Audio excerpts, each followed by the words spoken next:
Charlie Munger was 99 years old when he passed away in 2023 and left a legacy that goes far beyond the billions accumulated alongside Warren Buffett. What few realize is that his most valuable lessons are not in the speeches about investments, but in the between the lines of how he saw life, error, and especially what he called the illusion of the correct path. And it is exactly here that lies the silent drama of thousands of young people who follow all the rules, check all the checkboxes of society, and still feel like they are spinning in the same place. I'll tell you a story that Munger told whenever someone asked about the secret of success.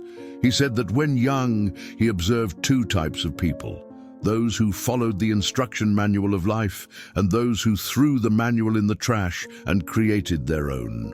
The difference, according to him, was not in intelligence, in education, or in social origin. It was in something much more subtle and frightening: the ability to question what seemed unquestionable. Today, you probably know someone like that. Maybe it's even you, that guy or that girl who did everything right. Passed the federal university entrance exam, chose the course that everyone said was promising, did internships at the right companies, built an enviable resume, participated in networking events, read the personal development books that were on the bestseller list, and even so, around 28, 30 years old, looks around and realizes they are living someone else's life, not their own. The invisible trap that Munger always warned about is not about laziness or lack of effort. It's exactly the opposite. It's about following a script so well designed by other people that you forget to ask if that is really your script. It's about optimizing the execution of a plan that perhaps should never have been yours from the beginning. Munger had a concept that he called inversion thinking or inverted thinking. Instead of asking, "How do I succeed?" he suggested asking, "How do I guarantee failure?" And you know what was always the first answer? Doing exactly what everyone is doing, without questioning. Following the herd, but with maximum efficiency. Because in the end, you don't fail spectacularly, you simply disappear. You become just another in the crowd of competent people who never reach the extraordinary. The problem starts early. Since childhood, we are trained to get the answers right. Traditional education rewards those who memorize, who repeat, who follow the answer key.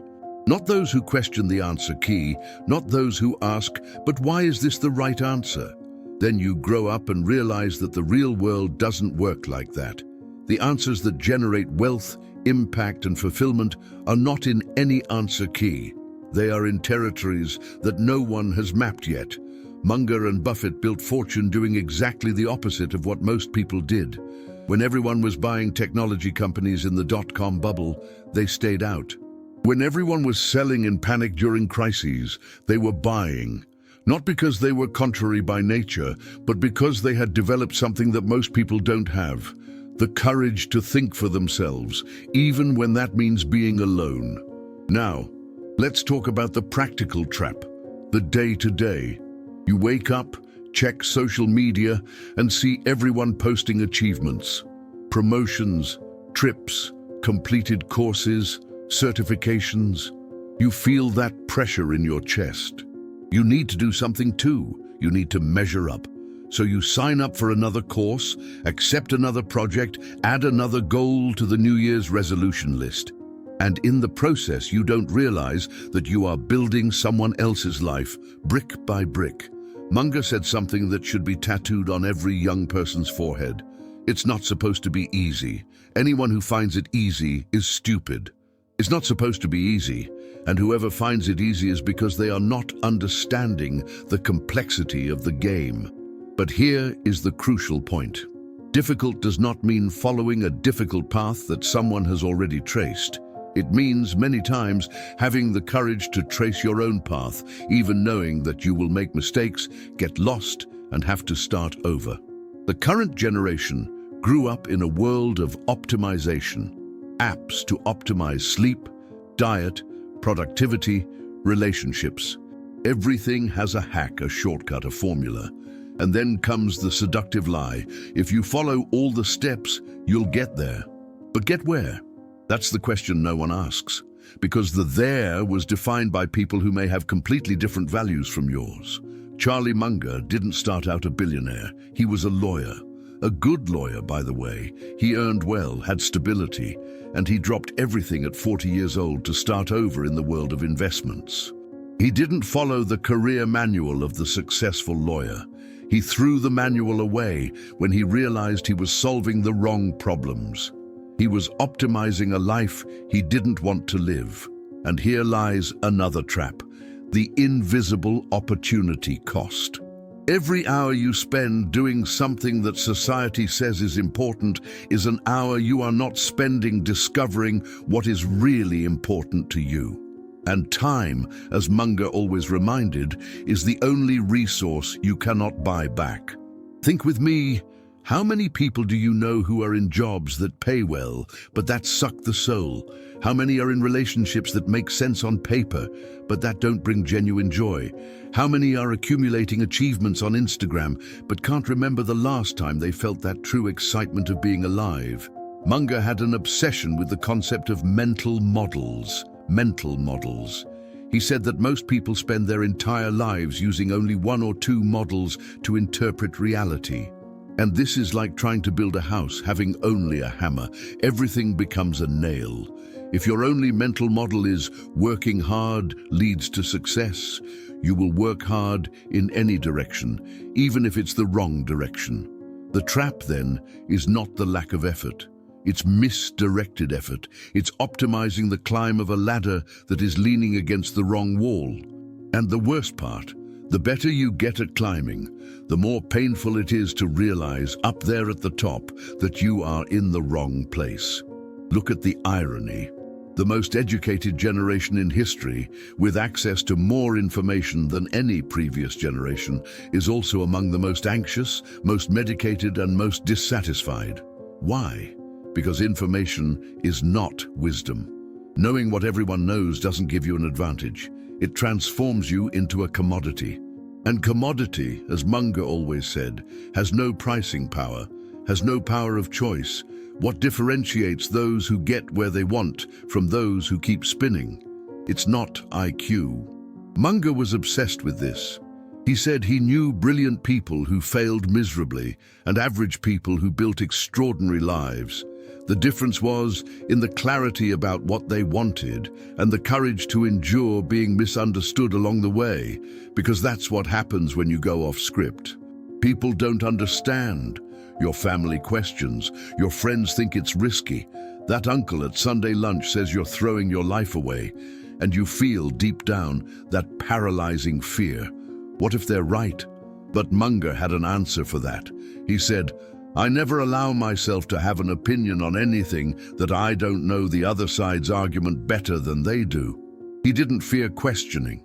He feared the lack of questioning. He feared the comfort zone disguised as security. The invisible trap, in the end, is the trap of consensus. It's believing that if many people are doing it, it must be right. It's confusing popularity with truth. It's trading the possibility of an extraordinary life for the guarantee of an acceptable life.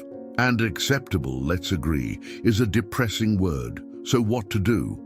How to escape this trap when it is invisible, when the entire system is designed to keep you in it?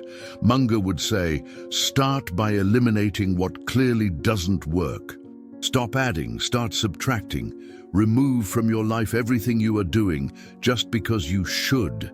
Every commitment that doesn't energize you, every project that doesn't teach you, every relationship that diminishes you. It seems simple, but it's terrifying, because when you start subtracting, empty space remains, and emptiness scares. We are so used to filling every second, every silence, every gap with something productive, that we forget that it is precisely in the emptiness that clarity emerges. It's in boredom that creativity is born. It's in the pause that you finally hear your own voice and not the echo of others' expectations. Charlie Munger read a lot. He spent 70% of the day reading. People asked, "But aren't you wasting time that you could be doing business?" And he replied, "No, I'm preparing to do the right business, not any business." He understood that haste is the enemy of direction, that you can run very fast and get very far in a direction that takes you away from what really matters. Today, there is a glorification of hustle, of rushing, of working 80 hours a week. And look, hard work has its place. But hard work without clarity of purpose is just glorified exhaustion. It's killing yourself working at someone else's company, in someone else's dream, on someone else's schedule, and waking up at 45 years old realizing that you built a life you don't recognize as yours. The trap is invisible because it is socially accepted. No one will criticize you for working too much, for following the traditional path, for playing it safe. Everyone will applaud, but deep down, in the moments of silence before sleeping, you will know. You will feel that emptiness, that question that won't be silenced. Is this all there is? Munger had a phrase that scared many people. Spend each day trying to be a little wiser than you were when you woke up. Note that he didn't say richer, more productive, so more successful. He said wiser, because wisdom is about knowing what really matters. It's about distinguishing the essential from the urgent. It's about building a life that doesn't need vacations to be tolerable. And here is the plot twist that no one tells you. When you stop doing everything right and start doing what is right for you, things don't necessarily get easier. In fact, they get harder, because you lose the excuses. You can no longer blame the system, the boss, the family, the economy. You are in the driver's seat, and that is at the same time liberating and terrifying. But you know what happens? You start to live, for real. Not that Instagram life, of achievements to prove value, but that silent, deep life where you wake up and feel that you are exactly where you should be, doing what you should do, with whom you should be. And that has no price. Literally, you can't buy it. You can only build it, brick by brick, decision by decision. Charlie Munger died at 99 years old, surrounded by people who loved him, having impacted millions with his ideas, having lived according to his own terms. He wasn't perfect, he made mistakes. But he made his own mistakes, not the mistakes that society expected him to make. And that perhaps is the difference between a life lived and a life wasted. So if you are one of those young people who did everything right and still feel like you are in the wrong place, maybe it's time to stop doing everything right. Maybe it's time to question the right, to ask right for whom, right according to which criteria, right for which version of success. Because in the end, the only truly invisible trap is the one you don't question. And the only way to escape is to have the courage to see what everyone chooses to ignore. That the life you are living may not be yours, but just the most convenient.